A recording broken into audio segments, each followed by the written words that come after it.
Et bon réveil, merci d'avoir choisi de vous réveiller en notre compagnie ce matin. Nous sommes ensemble pour 2 heures d'actualité en direct depuis Tel Aviv.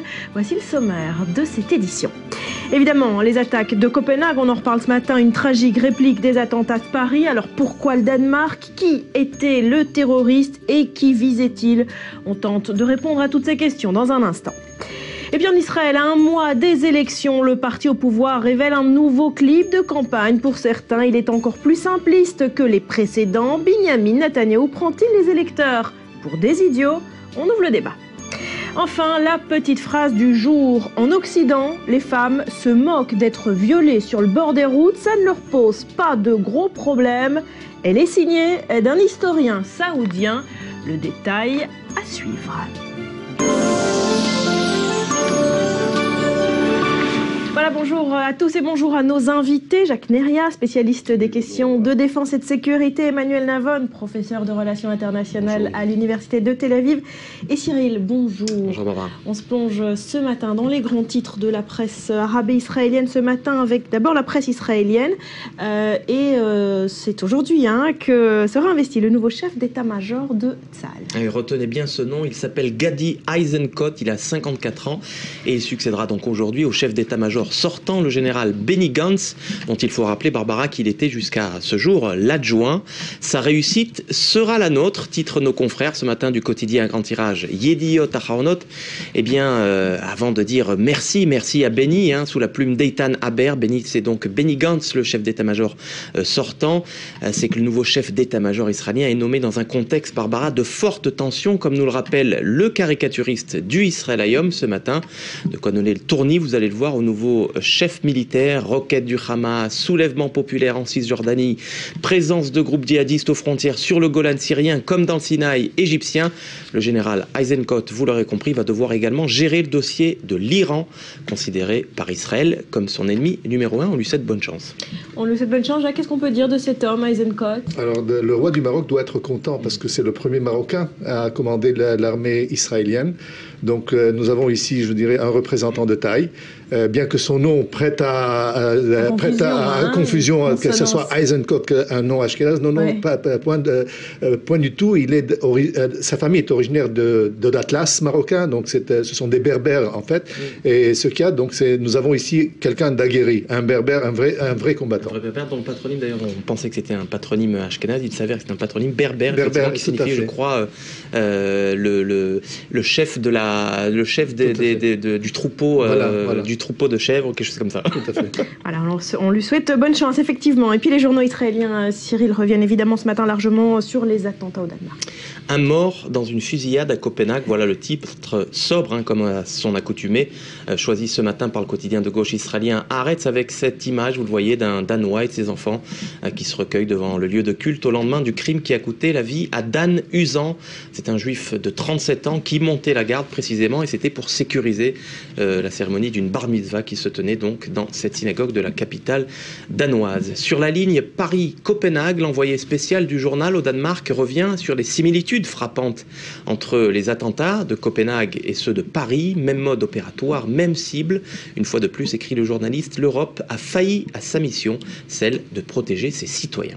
Alors les journaux, Barbara, reviennent ce matin évidemment sur la réaction du Premier ministre israélien, qui vont peut-être faire polémique, comme il avait fait après les attaques de Paris. Eh bien, Netanyahou appelait hier les Juifs européens à s'installer en Israël. À tous les Juifs d'Europe, je dis, Israël vous attend les bras ouverts. Des propos prononcés le jour même où le gouvernement israélien entérinait hier donc un plan de 180 millions de shekels, soit environ 40 millions d'euros, pour encourager l'émigration de Juifs de France, de Belgique, mais également d'Ukraine vers Israël. Alors est-on à l'aube d'une nouvelle polémique, comme celle qui avait été éclatée lorsque Netanyahou avait appelé les Juifs de France à émigrer en Israël au lendemain de l'attentat de l'hypercacher de Vincennes. Pour l'éditorialiste du Israël Hayom, Dan Margalit, on ne peut évidemment pas reprocher à Netanyahou de faire son devoir.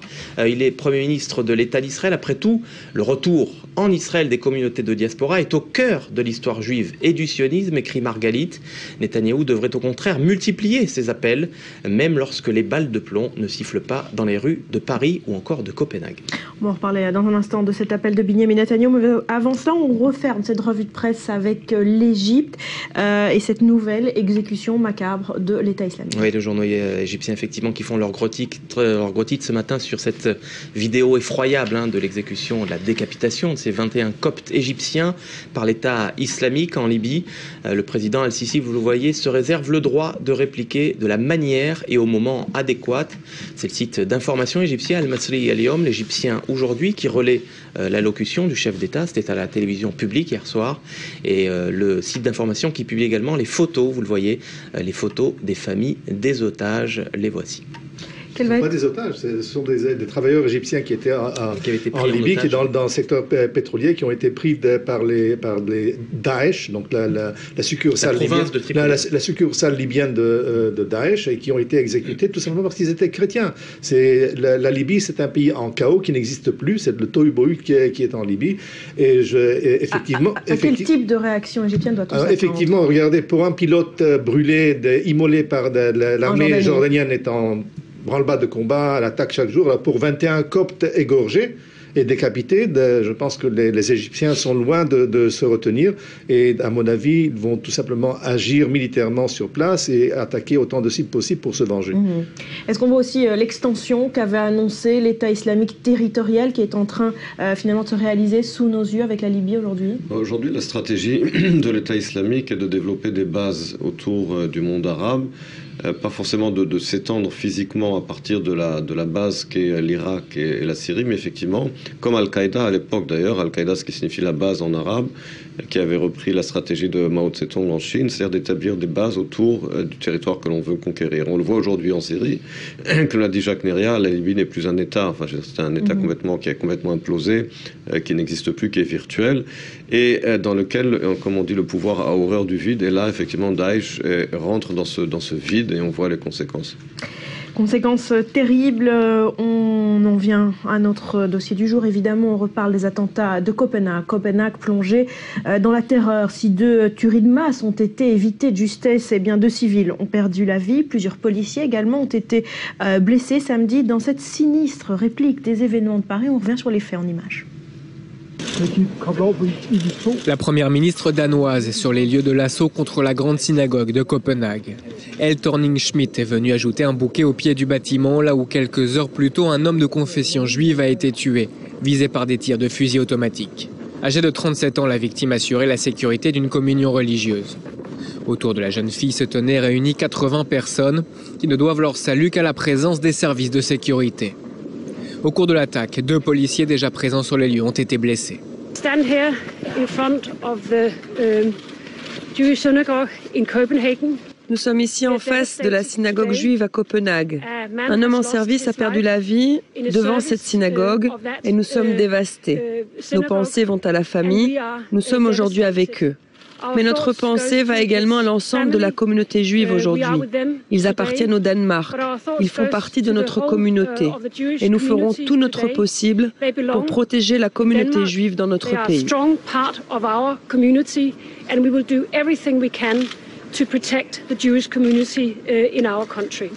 Mais les autorités auront fort à faire pour rassurer les populations juives danoises qui ne parviennent toujours pas à réaliser. C'est très triste, c'est horrible. Je veux dire, nous ne sommes pas habitués à ce genre de choses au Danemark. Nous étions terrifiés et c'était comme... Non, cela n'est pas possible, cela ne peut pas être vrai. Plusieurs secteurs de la capitale ont été bouclés après le double attentat. Hier, le réalisateur de 40 ans, Finn Norgard, auteur de plusieurs documentaires, n'a pas survécu aux nombreux tirs qui ont visé la conférence sur l'islamisme. Le porte-parole de la police danoise se veut toutefois rassurant et affirme que le couvre-feu reste limité. Il assure que les gens peuvent se déplacer dans Copenhague en sécurité. Les forces de l'ordre se montrent en revanche moins bavardes sur le déroulement de l'enquête dont aucun détail n'a filtré. Pas d'informations sur l'ensemble des habitations perquisitionnées. Peu de précisions sur l'identité du tireur finalement repéré grâce à la vigilance d'un chauffeur de taxi qui a su identifier l'individu Il a alors été abattu par la police après plusieurs heures de chasse à l'homme. Âgé de 22 ans, il a grandi au Danemark et était connu de la police pour des faits de droit commun. Il est soupçonné d'avoir voulu imiter les attentats parisiens. C'est une personne connue de nos services, donc effectivement il apparaissait sur nos radars. Pour l'heure, nous ne savons toujours pas si le suspect s'est rendu dans des zones de guerre telles que l'Irak ou la Syrie. Mais évidemment, cette question est au centre de notre enquête.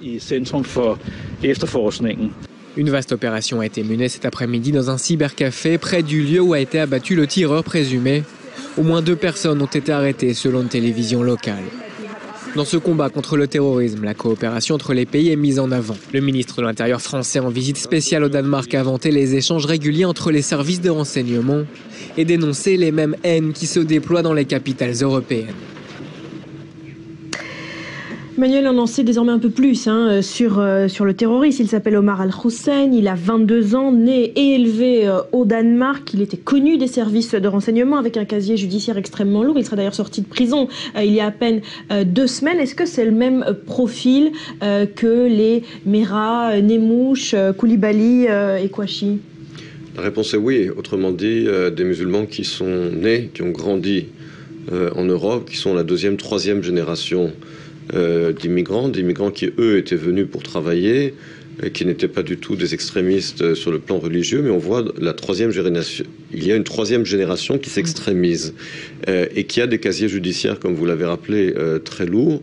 Et les autorités les relâchent de prison et on voit les résultats. Je pense que là, il y a 2 choses. À la fois, les autorités en Europe doivent se poser la question sur la radicalisation des 3e générations d'immigrants. Notamment en prison. Notamment en prison, au lieu de leur intégration.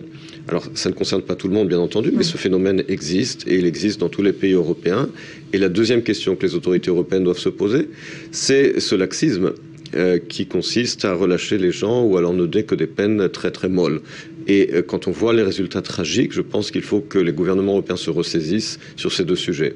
Est-ce qu'il y a des réponses à ces questions? Est-ce qu'il y a des moyens de lutter contre cette radicalisation? Écoutez, les failles dans le système danois ici sont énormes. On le voit, on a bien compris que l'individu était connu, il était suivi par des services et puis on l'a laissé faire. Donc dire ou prétendre qu'on ne sait pas de son parcours, on le connaît. Ouais. La couveuse, c'est la prison.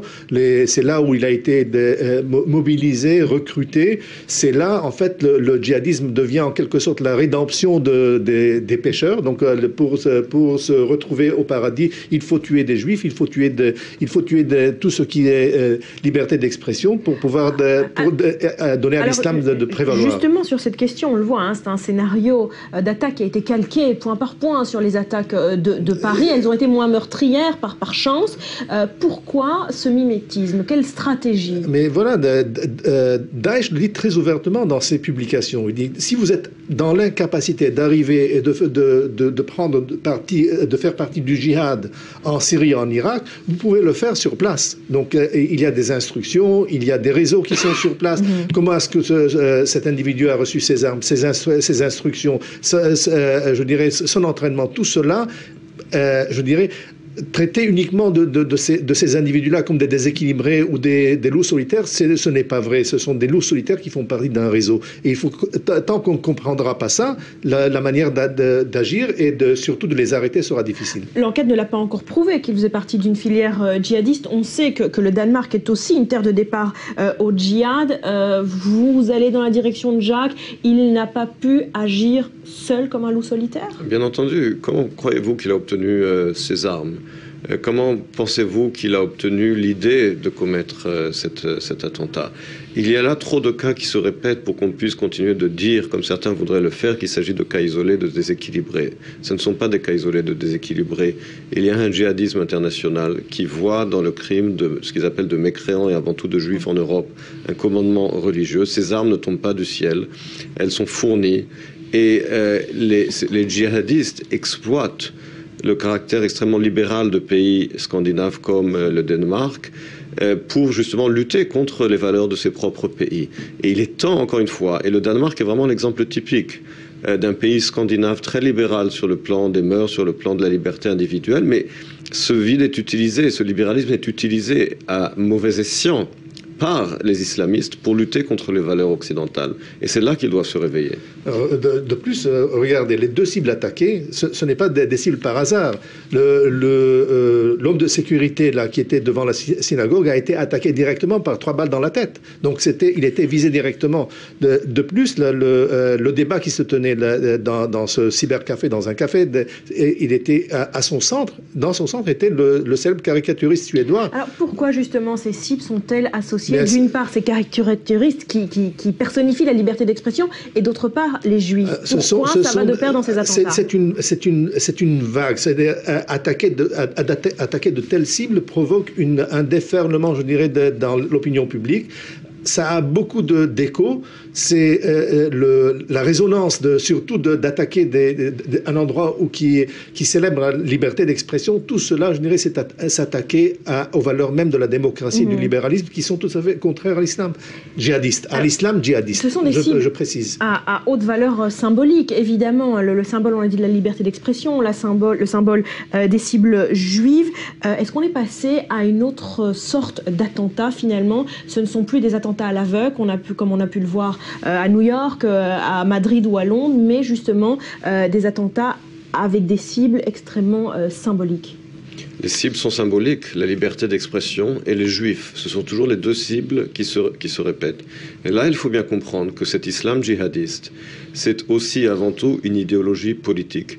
Et comme on l'a vu au XXe siècle, toutes les idéologies politiques qui pensent avoir la vérité, tenir la vérité entre leurs mains, se croient tout permis et se permettent de tuer tous ceux qu'elles considèrent comme leurs ennemis. Alors aujourd'hui, l'islamisme djihadiste décrète comme ennemis qui méritent d'être tués les juifs et les Européens qui défendent la liberté d'expression.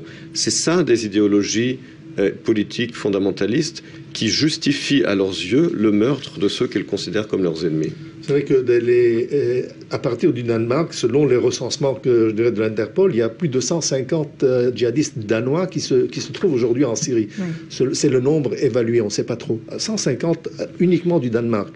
C'est énorme. Si ces 150 reviennent au Danemark, imaginez la pagaille qui va se produire là-bas. Et tous les pays de Scandinave, c'est le même problème. C'est le même problème. Sur ces images, François Imre, l'ambassadeur de France au Danemark, à Copenhague, il était dans ce café où a eu lieu la première attaque. Alors on l'a dit, les Juifs ont été visés une fois de plus, après Paris, à Copenhague également. Et Benjamin Netanyahu a donc lancé hier un appel aux Juifs d'Europe à immigrer en Israël, à tous les Juifs d'Europe. Je dis, Israël vous attend les bras ouverts, Israël est votre foyer. On l'écoute.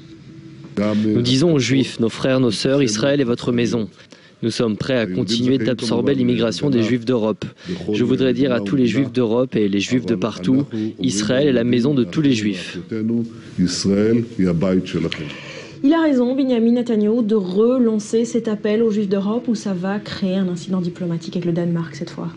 Vous savez, c'est un vieux serpent de mer, cette histoire de, à chaque fois, est-ce que cela va créer un incident diplomatique? Depuis la naissance même, la renaissance d'Israël, cela a toujours été un sujet de dissension entre Israël et les gouvernements et les pays dans lesquels existent de grandes communautés juives. Ça n'est pas nouveau.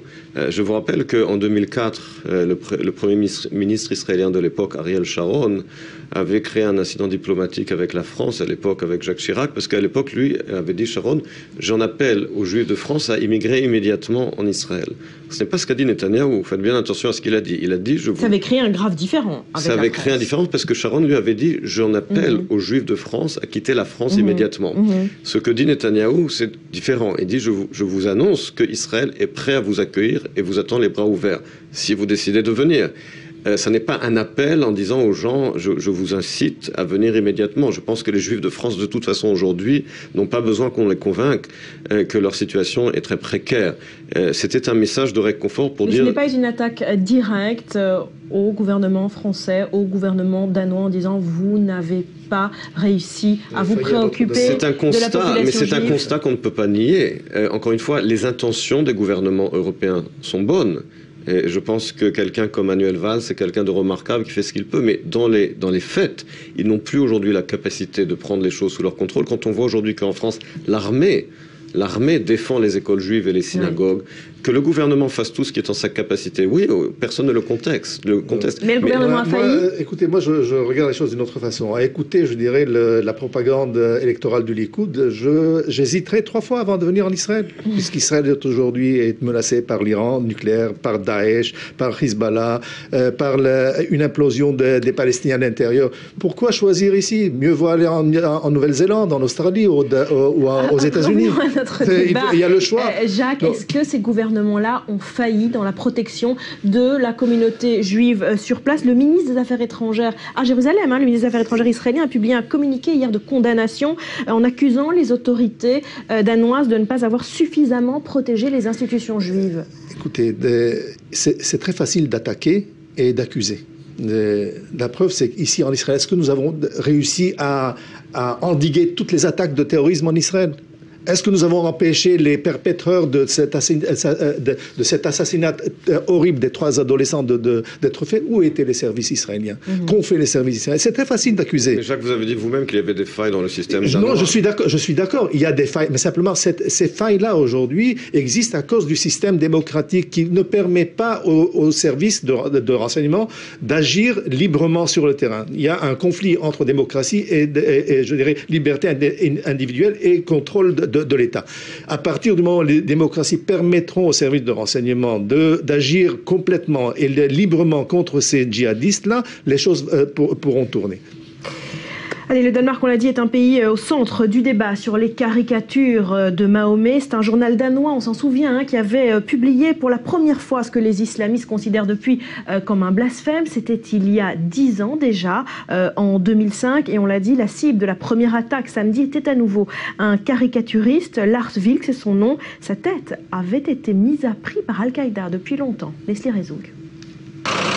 Un mois après l'attentat au siège de Charlie Hebdo, c'est au Danemark que la liberté de la presse est de nouveau attaquée. Samedi, lors d'un débat sur l'islamisme, le centre culturel de Krudtønden, un quartier paisible de Copenhague, est visé par un attentat. Une attaque très similaire à celle du journal satirique français. La principale cible, le dessinateur suédois Lars Vilks. Depuis 2007, il est dans la ligne de mire des islamistes pour un dessin représentant Mahomet avec un corps de chien. Un outrage pour de nombreux musulmans partout dans le monde. Manifestations, drapeaux brûlés, du Pakistan à l'Irak, les appels au meurtre s'étaient multipliés. Une menace devenue concrète en 2010 quand 2 jeunes frères suédois d'origine kosovarde tentent d'incendier sa maison avec des cocktails Molotov. Il vit depuis sous protection policière, retranché dans une maison avec une pièce blindée et ne participe à des événements publics que sous escorte.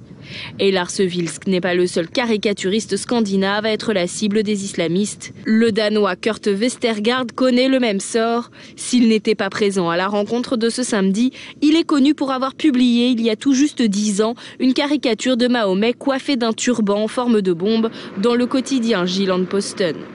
Lui aussi contraint de vivre dans une maison sécurisée, il a échappé de peu à une attaque en 2010. Un jeune Somalien avait tenté de le tuer à la hache. Il s'en était sorti de peu en se réfugiant dans sa salle de bain blindée. Mais malgré la menace, les 2 dessinateurs ne comptent pas renoncer. Le jour de l'attaque contre Charlie Hebdo, Lars Vilks était revenu sur le rôle essentiel de la caricature dans le débat public. Cela ne devrait pas être grave d'insulter une religion. Vous ne pouvez pas faire d'exception pour les religions. Et les règles sont les mêmes pour les chrétiens, les juifs, peu importe. Et l'islam ne peut pas avoir de dérogation. Ce n'est pas une religion plus sacrée que les autres.